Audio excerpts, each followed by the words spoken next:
নারায়ণগঞ্জের রূপগঞ্জে ঢাকা সিলেট মহাসড়ক হকার মুক্ত রাখতে রূপগঞ্জ উপজেলা প্রশাসন উচ্ছেদ অভিযান চালিয়েছে। বৃহস্পতিবার দুপুরে উপজেলা ভুলতা এলাকায় গাউসিয়া মার্কেটের সামনে মহাসড়কের দুপাশে এ উচ্ছেদ অভিযান চালায় উপজেলা প্রশাসন।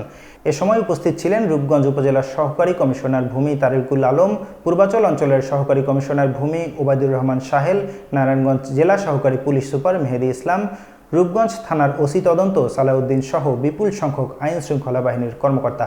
রূপগঞ্জ প্রতিনিধি মোহাম্মদ রাসেল আহমেদ জানায়, ফুটপাত ও মহাসড়কে ভাসমান দোকানের কারণে প্রতিনিয়ত যানজট লেগেই থাকতো। তাছাড়া ফুটপাত দিয়ে মানুষ হাঁটাচলা করতে পারত না। মহাসড়কে যানবাহন নির্বিঘ্নে চলাচল ও ফুটপাতে জনসাধারণের চলাচল সহজ করার লক্ষ্যে এর আগেও বহুবার ফুটপাত দখলমুক্ত করতে এবং মহাসড়কে অবৈধ স্থাপনা উচ্ছেদ অভিযান চালিয়ে হকারমুক্ত করা হয়।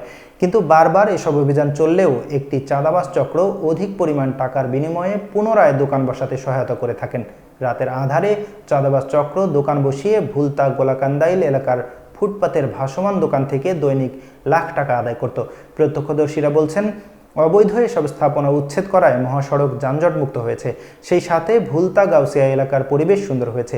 এই বিষয়ে উপজেলা প্রশাসনের কর্মকর্তারা বলেন, দীর্ঘদিন ধরে রূপগঞ্জের ভুলতা গোলাকান্দাইল এলাকার মহাসড়ক দখল করে ক্ষুদ্র ব্যবসায়ীরা ঢাকা সিলেট মহাসড়কে ভাসমান দোকান বসিয়ে ব্যবসা করে আসছিলেন।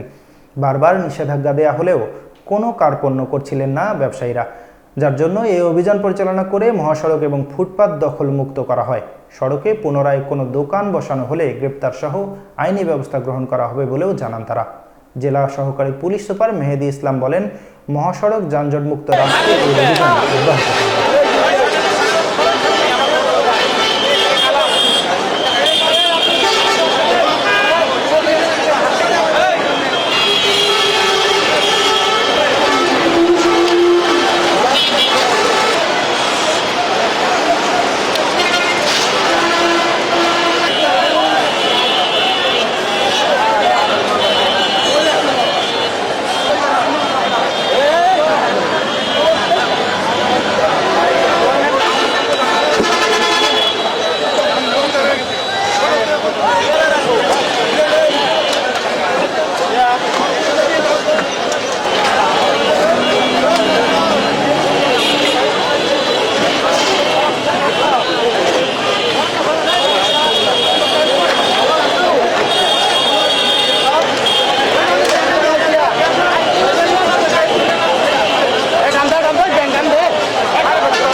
আমাদের পবিত্র মাহে রমজান উপলক্ষে আমাদের সরকারি নির্দেশনা অনুযায়ী এবং আমাদের জেলা প্রশাসক মহোদয় এবং উপজেলা নির্বাহী অফিসার মহোদয় সহ আমাদের উপজেলা প্রশাসন এবং জেলা প্রশাসন এবং জেলা পুলিশ প্রশাসন সহ আমরা সার্বিকভাবে সমন্বিতভাবে আজকে আমরা এখানে এসেছি।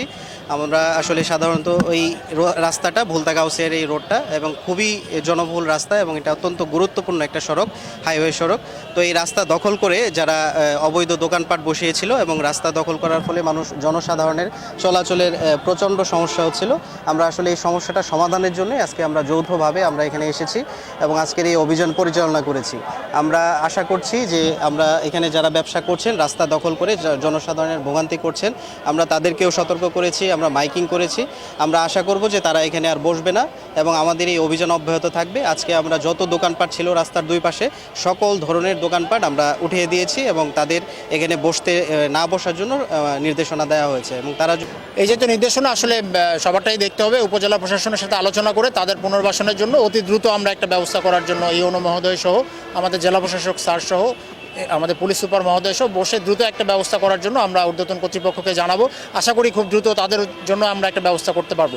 বাট যতদিন পর্যন্ত ব্যবস্থা করা হয় নাই এই রাস্তাটা সম্পূর্ণ ফাঁকা থাকবে, কারণ আপনারা জানেন এটা ঢাকা সিলেট হাইওয়ে, অত্যন্ত বাংলাদেশের অর্থনীতির জন্য অত্যন্ত গুরুত্বপূর্ণ একটি রাস্তা। তো এই রাস্তাটা